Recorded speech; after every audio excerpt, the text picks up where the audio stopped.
Mais qu'est-ce qui me fait licencier du groupe? L'anecdote.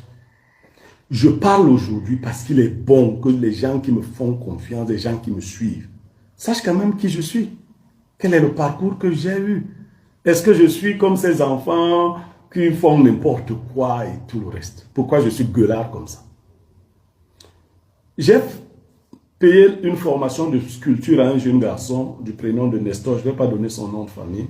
Il était très bon sculpteur. Un jour, il m'a suggéré l'idée qu'il voulait faire une sculpture de M. Amougou-Belinga. J'ai accepté.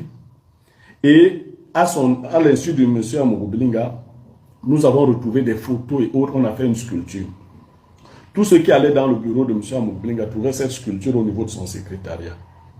Cette sculpture m'a coûté, je l'ai financée seul, 300 000 francs. Et le jeune homme que j'avais fait former, je l'ai fait former à l'université de Ndissamba, par la fille de Ndissamba qu'on appelle Marie-Louise Ndissamba. Je n'ai pas payé un franc parce qu'elle était mon amie. Donc ce petit garçon, je le récupère. Donc il fait, lui, il donne l'aspect pratique, l'aspect technique et moi je finance. Je suis allé remettre la sculpture à Amougou-Belinga parce que Christophe a dit qu'il y a un problème de sculpture. Je vais lui expliquer tout ce qu'il ne sait pas. Alors, quand je remets la sculpture à M. Jean-Pierre Amougou-Belinga, je suis avec le petit Nestor, il est ébloui. Je lui présente le jeune homme et il prend 2 millions de francs et remet au jeune homme. Le jeune homme et moi, nous descendons dans mon bureau et je lui dis, bon, ok, voilà ce qu'on a obtenu. Le jeune homme prend 300 000, il me remet. Je lui dis, mais tout. Il me dit, mais c'est ce que tu avais mis dans la sculpture, non? Je lui dis, comment ça, petit? On a fait le boulot à deux, comment tu me donnes 300 000, tu prends? Il me dit, non. Bon, tu veux alors combien? Je lui dis, non, non, c'est pas sérieux.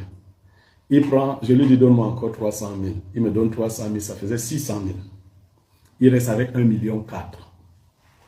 2 jours après, le PDG m'appelle et il me dit qu'il a beaucoup apprécié la sculpture et il souhaite que je fasse une sculpture géante. Je fasse faire une sculpture géante en la mémoire de son père.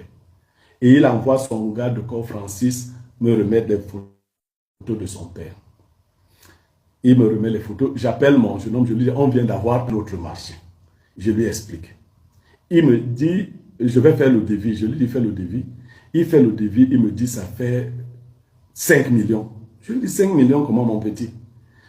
On a dépensé 300 000 dans la première sculpture. Imaginons qu'on multiplie ça même par 4, par 5, par 6. Mais après, il me dit, bon, tu vas donner, on va 2 millions. Je dis, d'accord. Mais le PDG ne m'a pas donné d'argent. Qu'est-ce que je fais? Je me mets à réfléchir. Et le jeune homme m'appelle encore, il me dit, non.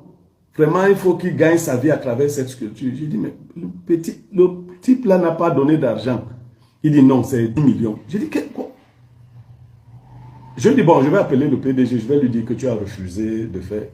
Finalement, il consent à faire la sculpture. Et je lui dis, qu'est-ce qu'on fait? On a reçu 2 millions. Tu dis que la sculpture coûte 2 millions. Moi, je vais te donner 1 million. Je vais prendre les 600 000 qu'on m'a donné, que j'ai eu, plus 400 000, je vais te donner. Tu vas mettre 1 million dans l'affaire. Et là, on espère donc qu'on aura le pactole. Il nous a d'abord donné 2 millions alors que nous avions dépensé 300 000. Voilà le deal avec le petit. On fait la sculpture. Quand elle est prête, j'en parle au PDG qui me dit qu'il ne veut plus entendre parler de ça. Je dis, mais comment?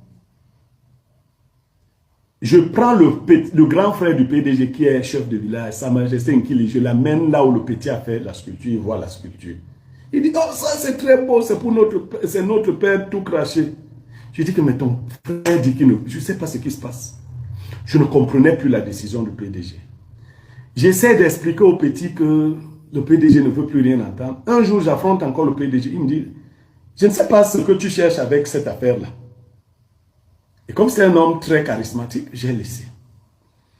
Les gens du groupe L'Anecdote sont allés dire au petit que le PDG m'a donné 20 millions pour la sculpture, j'ai bouffé. Mais le petit a manqué d'intelligence. Le PDG m'a donc donné 20 millions pour la sculpture. Et où est la sculpture? Donc lui, il ne veut pas voir la sculpture de son père. Le petit a décidé de mettre la sculpture dans un pick-up Et il est venu un jour bloquer l'entrée du groupe L'Anecdote dans le pick-up avec la sculpture du père d'Amougou Belinga. Le PDG Amougou Belinga, revenant de son déjeuner, a trouvé le portail bloqué par un véhicule et une sculpture à l'intérieur. Il a demandé aux gens ce qui se passait.